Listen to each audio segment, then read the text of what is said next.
NOAA, Bryde whales in Gulf of Mexico are endangered. New Orleans federal scientists say a tiny group of Bryde whales in the Gulf of Mexico is endangered, facing threats including oil and gas exploration and development.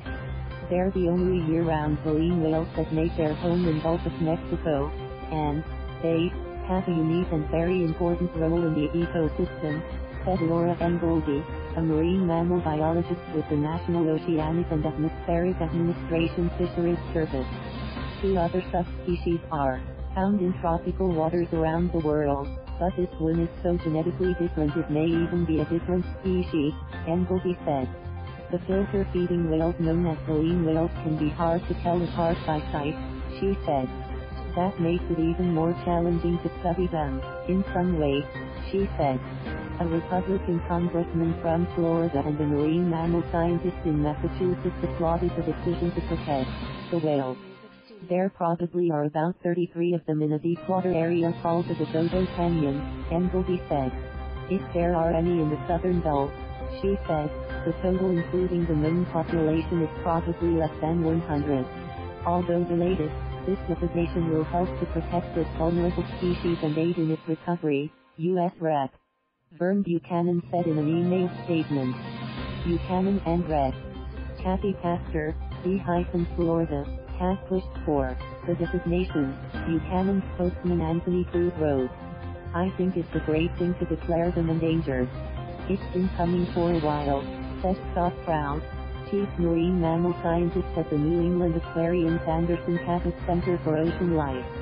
However, it's absolutely not too late to save the whale, said Zach Smith, attorney for the National Resources Defense Council, an environmental group that sued the government in 2014 to get the endangered listing.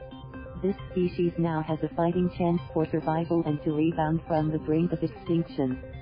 Goldie said the next step is to work out ways to help the whales recover, including consulting with other agencies and considering whether to designate critical habitat.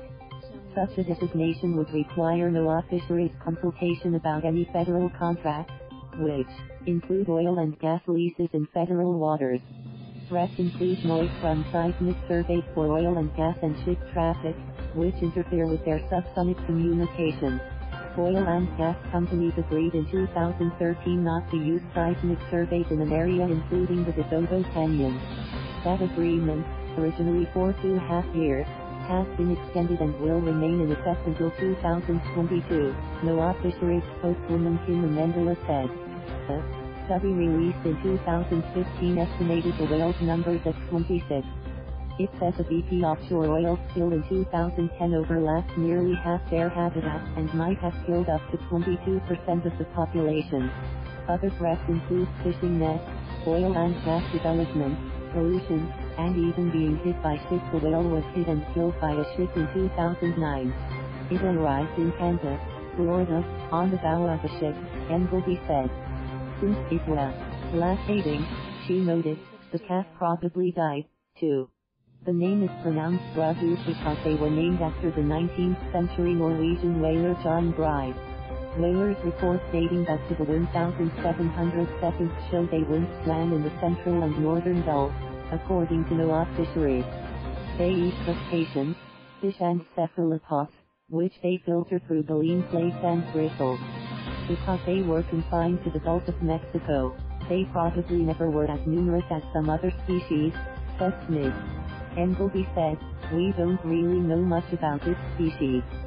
She said a study funded with money from penalties that energy giant BP plc and others paid after the oil spill is using visual surveys, passive acoustic monitoring and having to learn more, including their part in the ecosystem.